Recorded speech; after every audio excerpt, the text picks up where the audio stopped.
In this tutorial, I'm going to show you how to use Canva's colour picker. Now, when designing, it's always a good rule of thumb to keep all of your colours congruent. Now, by using Canva's colour picker, we can pick colours from anywhere in your design, so we can repurpose that colour and use that in our design as well, keeping everything congruent. Now, to do this is really simple. You click on the part of the design where you want to change the colour. For this example, we're going to change the font colour. So we click on the font, we come up to the text colour just here.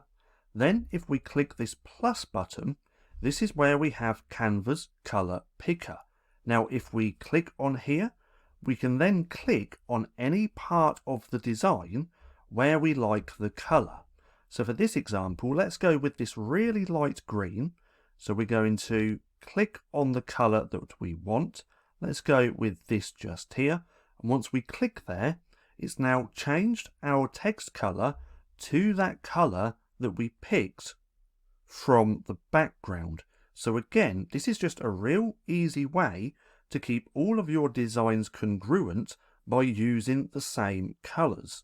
Now I have another example just here where we might want to change the colour of these boxes to this colour just here.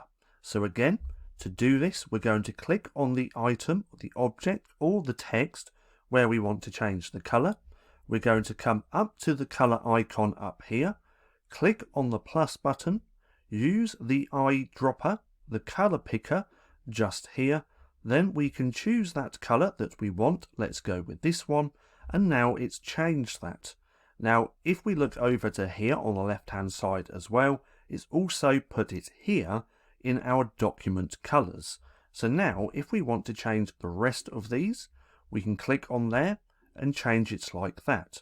We also have the option right down the bottom to change all. If we click on there, it's now changed all of those elements to the same colour. So that's how you can use Canva's colour picker. Now for more bite-sized Canva tutorials, click right here and watch this playlist.